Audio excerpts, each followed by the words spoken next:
Sir ఇవన్నీ ఒక equation అండి.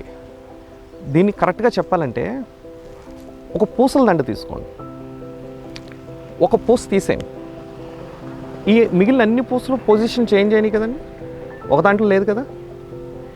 ఇదే పాండ్లో జరుగుతుందండి. మీరు ఫీడ్ని మారిస్తే అది మిగిలిన పూసలు లాంటి ఉన్న వాటర్ క్వాలిటీని, విటమిన్స్, మినరల్స్ని, లేదంటే కనుక యానిమల్ హెల్త్ని మారుస్తుంది.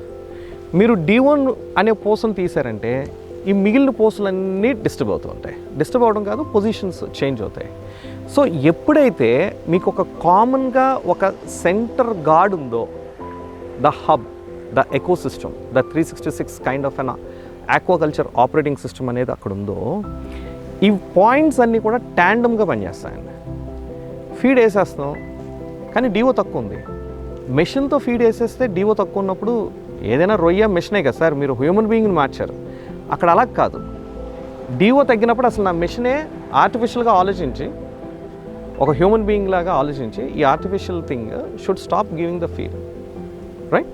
DOకి ఫీడ్కి ఇంటర్లింక్.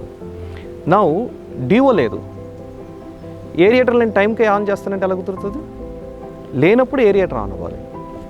DOకి దీనికి లింక్ ఉంది కదండి. సేమ్ వే నాకు DO తగ్గింది, లేదంటే కనుక pH పెరిగింది, నా మినరల్స్కి, విటమిన్స్కి నేను ఎప్పుడు వేసుకోవాలన్నది నాకు తెలిసింది కదండి.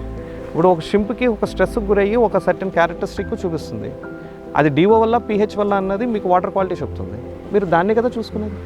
So this all put together మనకున్న ప్రజెంట్ టెక్నాలజీ, ఆర్టిఫిషియల్ ఇంటెలిజెన్స్ అనేది చాలా లూజ్గా వాడేస్తున్న వర్డ్ అండి.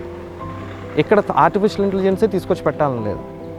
Statistical models, proven statistical models use చేసుకుని మనం దీని మీద రన్ చేస్తే ఓవరాల్గా it is giving a beautiful outcomes. So you need to bring in that ecosystem. ఆ ఎకోసిస్టమ్ మీద పవర్ అంతా పెట్టుకుంటూ వెళ్ళచ్చు. Because first is the single largest contributor is feed. Optimize the feed by maybe in lack of word నేను ఏమంటానంటే it's super precision feeding program లాంటిది ఒకటి మనం డివైస్ చేసుకుని చెరువు కండిషన్స్ బట్టి you tune your auto feeders to that way, and then you tune your water quality పారామీటర్స్ని బట్టి మీరు వీటిలన్నిటిని ట్యాండమ్గా పనిచేస్తే that's the requirement which is the centre ecosystem. ఆ ఎకోసిస్టమ్ కోర్ని మనం కనుక స్ట్రాంగ్గా డెవలప్ చేసుకుంటే farmer will be really beneficial of all these things coming in play and all these things coming in tandem together. So that's what the importance of bringing in such kind of a core backbone.